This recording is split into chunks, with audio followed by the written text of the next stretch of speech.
पानी से नाता तोड़ा। अभी न संभले मेरे बच्चे तो फिर तुम पछताओगे, तो फिर तुम पछताओगे। लेकिन धरती माँ आपको सुरक्षित और प्रसन्न रखने का उपाय क्या है? एक ही उपाय है, धरती एक, परिवार एक, भविष्य एक। इस मूल मंत्र को आत्मसात कर लो। प्राकृतिक संसाधन को बचाओ, प्राकृतिक खेती को अपनाओ और परंपरागत देसी पद्धति से जैसे गो आधारित उत्पाद, जीवामृत, बीजामृत, पंचगव्य, गोमूत्र, छाछ का उपयोग करो ताकि मिट्टी की उत्पादकता बनी रहे। याद रखना, मैं माटी हूँ, माँ होना मेरे नाम में बसा है। पोषण करने के लिए ही मैंने जन्म लिया है। करोड़ों सालों तक धरती पर सांसों की डोर आगे बढ़ाई।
तो यहाँ देख लो कितना आनंद आ रहा है। ये आनंद किसकी ओर से आ रहा है?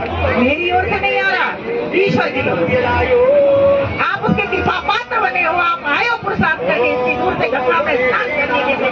इसलिए ये उस परमेश्वर ने कहा जब मेरे बच्चे गंगा में स्नान करने के लिए आ गए तो मैं उनको आशीर्वाद जरूर दूंगा। तो वो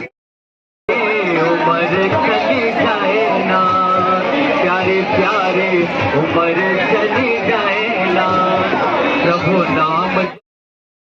जी आपको मेरा सादर नमस्ते। मैं सुधीर कुमार आर्य शामली उत्तर प्रदेश से आया हूँ और शामली के पास मेरा गांव पड़ता है, बाबरी के पास मजरा सूरजपुर। जी क्या उद्देश्य रहा यहाँ आने?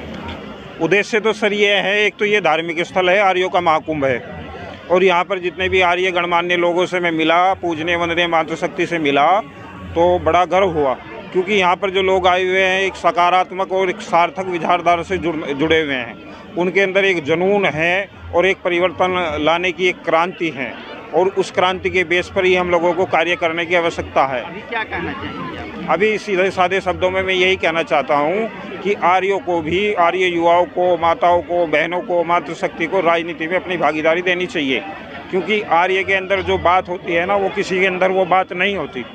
तो आर्य का अर्थ होता है श्रेष्ठ। हम बोलते हैं कि हम हिंदू हैं, हम हिंदू नहीं हैं, हम आर्य हैं, हम श्रेष्ठ हैं क्योंकि हिंदू का अर्थ होता है काला, काफिर, चोर, जार आदि आदि। उसका संधि विच्छेद करके देख लीजिए, यही अर्थ निकलता है। तो सीधा साधे सी जो बात सच्ची है एकदम। भगवान राम को भी आर्य पुत्र कहा जाता था, भगवान श्री कृष्ण को भी आर्य राजा कहा जाता था, योगीराज कहा जाता था। तो जब वे हम उनके पुत्र हैं और हमको उनके अच्छे पुत्र बन के काम करना है, उनके अनुयायी बन के काम करना है, तो हमको देश में फैली हुई तमाम कुरीतियों को दूर करने के लिए सत्ता में भागीदारी होने का, आने का एक जोश कायम। दिल्ली में जो आर्य सम्मेलन हो रहा है अंतर्राष्ट्रीय आर्य समाज का, उसमें शामिल होने के लिए आए हैं।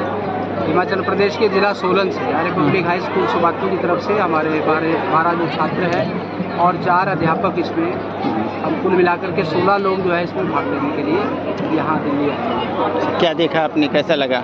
अभी तो हम सुबह तो थोड़ा हमारी ट्रेन हो गई थी, लेकिन उसके बाद आकर के हमें यहाँ पर जो है नाश्ता किया है। उसके बाद हम एक यहाँ कार्यक्रम चल रहा था जिसमें आर्य समाज के जो दर्शन शास्त्र है, जो फिलॉसफी है, उसके बारे में यहाँ चर्चा हो